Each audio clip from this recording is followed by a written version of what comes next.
Welcome back into another episode of The Locker Room. I am once again your host, Will Kronsberg, joined once again this week by Griffin Goodwyn, and we're going to talk National Basketball Association, NBA basketball. We're about a month into the season. All the teams have played between 12 and 15 games. What's really excited you? What have you seen? So the one thing that has surprised me the most is how good the Washington Wizards have been playing. Obviously, heading into the season, Russell Westbrook being traded to the Lakers was a huge loss considering he was a triple-double machine sending Washington to the playoffs. But the returns that they got from the Lakers in that deal, they've been showing up in big time for the team. Obviously, Montrezl Harrell has been a beast on the boards. Kyle Kuzma has been a pretty efficient shooter for them as well. And the fact that they have beaten some of the top-tier teams in the East has definitely shown that they could be a contender instead of a pretender. They're 2-0 versus Boston, 1-1 versus Atlanta, and they've also beaten the Bucks and the Cleveland Cavaliers. So it'll be interesting to see if they can keep this momentum heading forward to the rest of the season. And another team that I feel like has been doing really well has been the Golden State Warriors. 2 years ago, they finished 15-50, worst record in the NBA after Steph Curry, Draymond Green, Klay Thompson all went down with injuries. But now they're sitting atop the West with the best record in the NBA, 11-2, and they were 11-1 before losing to Charlotte very recently. And they still don't have Klay Thompson or James Wiseman in the lineup. They got Curry, Poole, and Wiggins, who are all top 45 scorers, and Curry is putting up MVP numbers just like he has in years past. So it's very safe to say that the Warriors might be the title favorites at the current moment. I'm going to pick apart what you said. I'm going to divide it into two parts. Starting off in the East, things have been a little upside down. I would say the Wizards are at the top. The Bucks are 11th out of 15. The Knicks, after their huge run to the 4th seed last year, and they even started out this season strong, they've fallen to 7th, but the Bulls are at 3rd. The Eastern Conference are we seeing a preview of what we'll see come April, May, and June, or will things start to even out towards what we've seen, Boston, New York, Brooklyn all rising to the top? I will say at the current moment, it does seem like the East is going to be a lot more competitive than it has been years past. Obviously, a lot of NBA fans have been trashing the Eastern Conference for years because you have teams like Golden State, the Clippers, the Lakers in the West that always seem to dominate them in the finals.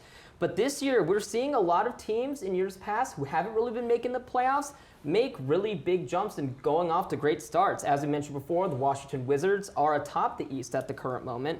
And we also have the Charlotte Hornets, who are 8-7. LaMelo Ball has obviously been balling out this year. Cleveland is 9-5. They're on a 4-game win streak, and they have been doing really well. And obviously, we have teams like Boston, Milwaukee, Atlanta sitting near the bottom. So obviously, small sample size, they still have a long way to go, so it will be interesting to see how things will shake out over the rest of the season. But at the current moment, it does seem like the East is going to be a lot more competitive than it has been in years past. And then on the flip side, the West, things are a little bit more normal in the West, I'd say. The Warriors have come back from being sort of a low to mid-level team when Curry was injured. He's back playing at an MVP level. The Suns, the Jazz, the Nuggets, they're all in the mix. The Lakers are a little bit further down, but LeBron's been injured.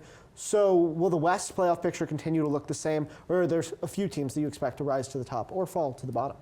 I think the West is probably going to stay around the same as it has been in years past. Golden State, 11-2, as I mentioned earlier, they have been doing unbelievable things, recovering very well from hardships in years past, especially with some of their superstars still out. Phoenix has the same core as they had last year when they unfortunately lost in the finals to the Milwaukee Bucks.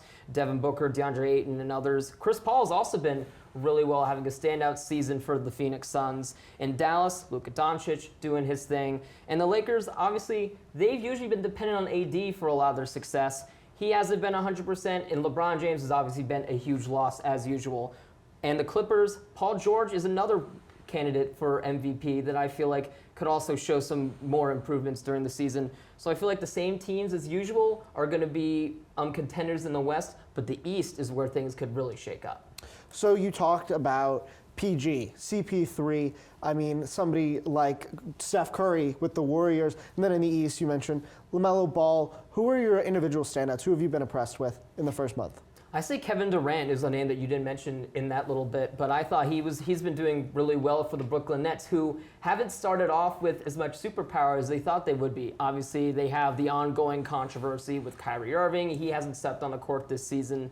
And James Harden's had a pretty slow start to the season, especially after those rule changes. He's not able to go to the line as frequently as he did before.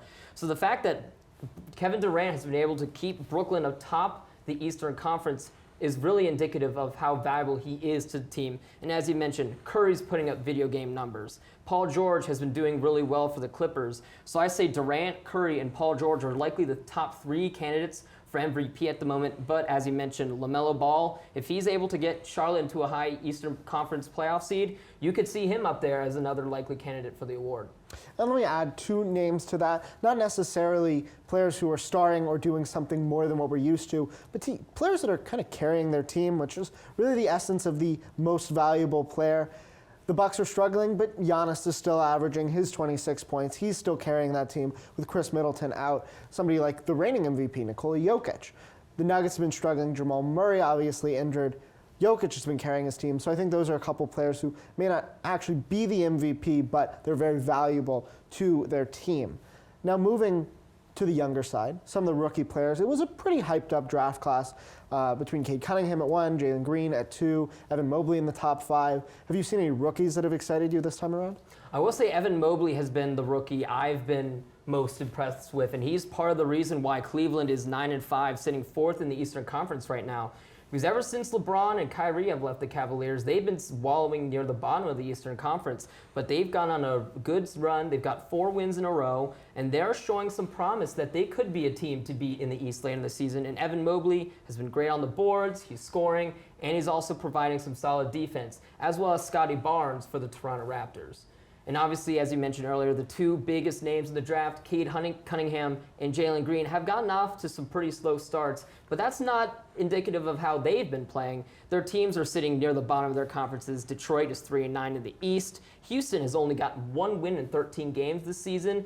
Jalen Green's got some great highlight reel dunks and plays that have been posted all over social media, but it's the fact that these guys don't have much around them that's keeping them from maximizing on their potential and being near the top of the NBA rookie hierarchy this season.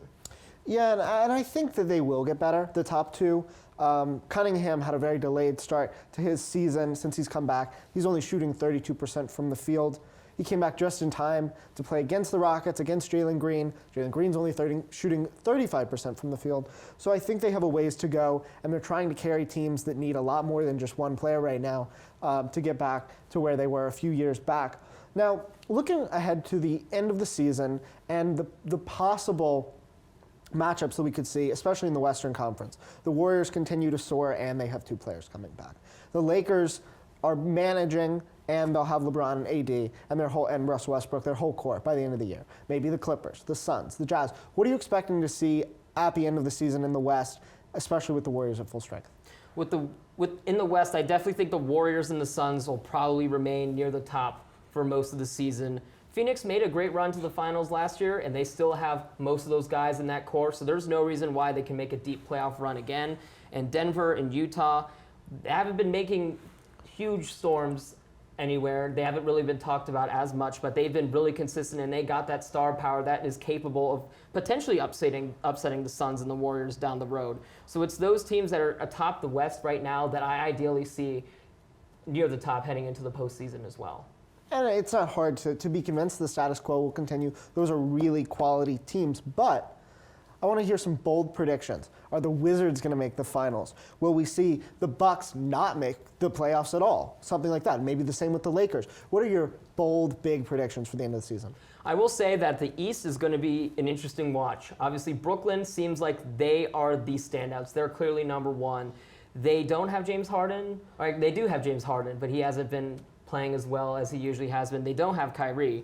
So it's very likely on paper that Brooklyn's probably going to be the best team in the East. But teams like Washington, teams like Chicago, teams like Cleveland have shown that they could give them a run for their money near the top. So I could see the Wizards playing maybe even the Nets in the Eastern Conference Finals pretty close to maybe a 6-7 game series, especially with a lot of these teams towards the bottom that are struggling.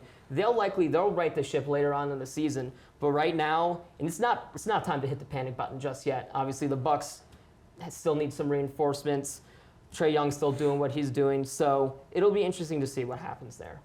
And you guys can write this one down at home if you want. It's not bold, but it'll definitely be newsworthy. My prediction for the finals, as we stand just 1 month in, is Nets and Warriors. But that's newsworthy because we're talking about KD against his former teammates. He and Steph are on decent terms, but the idea of him playing against Draymond Green and the issues they had in Golden State, I think that would be so exciting to see. But that'll do it for us this week on The Locker Room. For Griffin Goodwyn, I'm Will Kronsberg. Thank you so much for watching.